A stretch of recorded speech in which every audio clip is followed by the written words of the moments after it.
Well, I appreciate you all coming, and as both Mark and the Congressman said, it is designed to be informational. I am going to go from this little PowerPoint. Obviously, you can take it home with you. Our contact information is on there. And I thought that since we would have new folks or folks who may not know the immigration issue all that well, it would be very helpful to have just a very brief overview of what we think is going on in immigration, what are the numbers, where folks come in, and that sort of thing. So very briefly, if you look at that first slide, the left side, does everyone have this? If anyone doesn't have it, Marguerite can just get you one real quick. Marguerite, I think there's a couple people who don't have the presentation, and just make it easier, to look at, get the numbers. Again, it's the one that says immigrants in the United States, legal and illegal. So that's the one I'm going from. In any event, so that first slide just gives you an idea of the total foreign born on the left side. So, I say up here at the top, why is immigration an issue? Why study it? Why is it important? Well, the first thing you have to understand is that at least in the last 40 years, the immigrant population, both legal and illegal, as found in Census Bureau data. The census, we take a census every 10 years, we collect some information, but the Census Bureau also does stuff between the census. But in any event, what it shows is a massive growth. So the way you would read this is that in 1970, there are about 9.6 million foreign born. These are people who are in the country legally or illegally. That is people who are not U.S. citizens at birth. So that would include a small number of visitors, foreign students, but it's mainly green card holders, naturalized citizens, and of course, folks who are here illegally. And that number, a little less than 10 million is in 1970, is now over 40 million, 41.3 million. So it's just a kind of a massive growth in the legal and illegal populations. So as I point out on the right-hand side, it's doubled since 1990, it's nearly tripled since 1980, and it's quadrupled since 1970. Now the line shows it as a share of the U.S. population. Again, it went from less than 5% to over 13%. About 16% of adults in the United States are immigrants, foreign-born, legal and illegal. Now, what share of that 41 million do we think are here illegally? About a 10, 11, 12 million. So roughly a quarter, a little more than a quarter, usually reckoned to be about 28% today of the immigrant population in the United States is here illegally. Obviously, it varies by country. Of all, say, immigrants from Mexico, about half are here illegally. The same would be true for Central America, but for other countries, it would be a much smaller share. And again, that's just based on DHS estimates. And this huge flow of people into our country, of course, has enormous impacts on everything, as I say here, population size, composition of the society, culture, the labor market and the economy, public coffers, people pay taxes and use services, the politics of the United States. So it's hard to find a kind of public policy issue where immigration doesn't loom large. Let me just give you a quick example. One of the reasons for the political pressure for Obamacare is the growth in the uninsured population in the United States. We all know that. But the government actually collects data on who's uninsured, whether they're immigrants or not, and when they came to America. So you can actually calculate pretty easily the share of growth in the uninsured that is new immigrants and their kids. And it turns out, no matter how you calculate it, it's almost 3/4 of the growth in the uninsured. In a very real sense, our immigration policy is driving or drove the massive increase in the uninsured, and thus had an enormous impact both on our healthcare system but also on our politics. That's just one example. There are numerous others I could give you. 1 out of every 4 children in America lives in an immigrant family now. About 1 out of every 3 children in poverty in America lives in an immigrant household. So very large effects. As I say, it's hard to understate the impact. Okay, very briefly, how do folks get here? So some of you may know this, maybe even better than me, but I wanted to give you a quick overview. There's legal permanent immigration. It's about 1.1 million a year. And that's the so-called green card. It allows you to stay permanently and become a citizen after 5 years if you want. About a third of that, or 66%, is is a family member sponsoring. You marry a foreigner, or someone who's an American citizen sponsors their brother and his family to come. That's family-based immigration. About 16% is employer-based immigration, which is essentially that an employer has sponsored you or that you have some specialized skill that's thought to be in need. About 13% are refugees and asylees. A refugee is someone we've identified overseas as needing permanent resettlement. That process, unfortunately, is pretty political. We don't tend to take the refugees that the UN say always are the ones needing resettlement. We tend to designate people ourselves. And then, of course, there's the asylee. That's the person who applies in the United States for political asylum. They're both similar. They're both part of humanitarian immigration. The idea is that you face persecution based on your race, your religion, and so forth. Now, in addition to legal permanent immigration, we have long-term temporary immigration.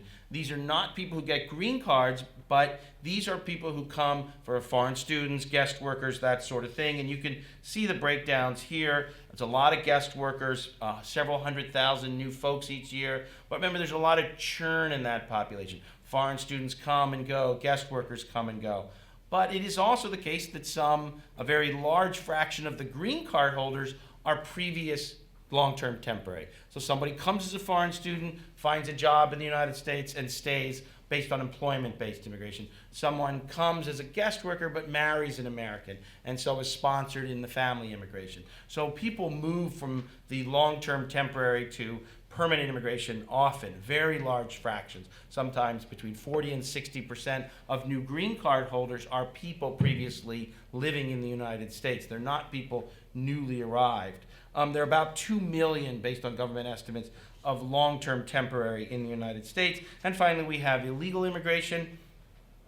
We think that about 40% of illegal immigrants, of the 11, 12 million here, are people who overstayed a visa. The rest are people who snuck into the United States somehow. That 40% is not set in stone. We're not sure exactly how many there are, but that's around what we think. So this is people who come on a tourist visa and never go home. These are people who come as foreign students and never go home. And then there's the people who sneak in. The Immigration Service refers to those as iwi, the people who cross the border. It means entrance without inspection. So roughly we think a 60-40 split in the illegal population.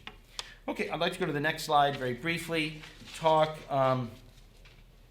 about the enormous variation in how immigrants do, how they fare in the United States.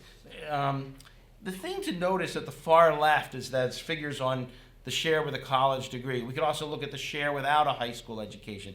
But what stands out is enormous differences between groups. Always remember that. It's very hard to generalize about the immigrant population in that sense. So 80% of the immigrants from India have a college degree or more. But that's only true of 6% of the immigrants from Mexico. A majority, or at least half of the immigrants from Mexico also don't have even a high school education. They have like 10 years of schooling on average. So even if you knew nothing else about those two populations, what would you guess about how they do in the United States? 6% college grads versus 80%. So very big differences. And of course, as the rest of the figure shows, enormous differences in socioeconomic outcome. The share in or near poverty is 2/3 or more for immigrants, say, from Mexico and Honduras, but it's much lower for immigrants, say, from India and Korea. Again, often reflecting those education levels. Welfare use tends to be extraordinarily high for some groups. Immigrants from Mexico and Honduras, for example, a majority of households with children access one of the welfare programs, particularly the non-cash programs, food assistance, public housing, Medicaid, that sort of thing. So again, very large differences, and it's very dependent on the educational attainment of folks. This is germane to a discussion of illegal immigrants just because we think that illegal immigrants have about a 10th grade education on average. And maybe if you take nothing else from this presentation, there is no possibility that people as adults with that level of education as a group, there'll be all kinds of great failures and successes within that population, but as a group, their average incomes will be quite low. The fraction in or near poverty will be high. The fraction, as you can see here from the table, using welfare programs will be high. And it's true of the native-born population with that level of education. Now, only about 8% of Americans don't have a high school education. Among illegal immigrants, it's probably a majority. But still, the important point here is that if you think that legalizing illegal immigrants is going to be some boon to the U.S. economy, you have to remember what we know about their education levels. There's no way as a group, with or without legal status, that as a group they're going to pay anywhere near enough in taxes to cover their consumption of public services. That doesn't mean that they don't work. Doesn't mean that they're all lazy. It doesn't mean that they came to get welfare. It just means that their income and tax payments and use of social services will reflect their education levels. And people with that level of education tend to be large fiscal drains, regardless of legal status, regardless of whether they were born in the United States or not. And that's important because people will try to convince you it'll be a good deal. What the CBO does is they take the illegal population and all the costs that they create now don't figure at all into their calculation because it's already there. And all they try to measure is, well, if we amnesty them and we assume, which is a big assumption, they don't access these programs because they're not supposed to, and things like that, then there might be a small fiscal gain. But that doesn't mean the illegals are paying anywhere near enough in taxes to cover their consumption because they ignore all the current costs they create. So the children of illegals in schools and things are just taken as a given. The benefits they get, like food stamps or public housing, are all a given because they exist now. And so that's the baseline way in which CBO estimates stuff, and that's one of the problems with their estimation. But remember, people with this education are going to be a large fiscal drain. There's just no way around it. One other final issue I guess I wanted to talk about very briefly, and the congressman did a nice job of summarizing some of my research on this, but this is just on the labor market.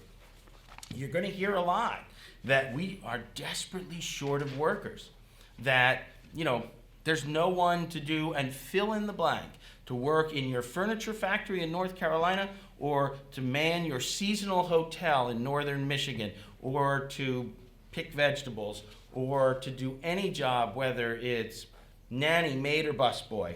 But the actual data the government collects does not support that.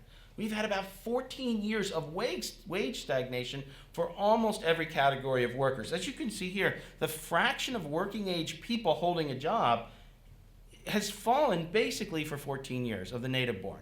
And that's true of high school dropouts the most, but it's true of people with a high school education. It's true of those with some college, as you can see here, and even the college graduates who generally do much better. Still, the fraction of those working in 2007 at that peak were lower than in 2000, and it's much lower now. And so what you see on the left here is what the congressman referred to as basically the native born have counted for 2/3 of population growth among the working age, 16 to 65, and none of the employment growth, which means there's an explosion of non-work in the United States. There are 58 million native-born people of working age not working. And that's about 17 million more than in the past, than say in 2000. So in conclusion, let me just say briefly that, immigration is a really big issue that affects a lot of things, and it's not going to be resolved. There's no solution. Well, we'll amnesty people and get this issue off the table. That's silly and stupid. 1 million new immigrants will be coming each year, assuming we don't change that policy. There'll be pressure to let in more people. There'll be arguments why that might not make sense. We'll still have temporary visitors. We'll have all these issues. Immigration is not going away as an issue ever. There's nothing that's going to get it off at the table because it impacts so many aspects of American life. As I discussed, the education level of the immigrants is certainly a key variable in understanding their likely impact and how they're going to do. Illegal immigrants are overwhelmingly unskilled, so they're going to struggle, even with legal status. And I tell you who's really struggling, American workers. There's been little wage growth and a record number of people are not working. Remember this, when we say unemployment, it only counts people in the survey data who say that they've looked for a job in the last 4 weeks. So you're not working, and you say you've looked in the last 4 weeks. If you looked in the last 5, you drop out of both the numerator and the denominator of that calculation. And what we've seen is a massive growth in people who are not working and haven't looked in the last 4 weeks. So the unemployment data doesn't look so bad. But the non-working, the people out of the labor force is the way it's technically often referred to, among the working age has exploded. I guess in the end, I think, as Mark mentioned, we should try not to let special interest and sentimentality dominate our thinking and actually try to base our policy recommendations and formulation based on sort of the national interest. Thanks.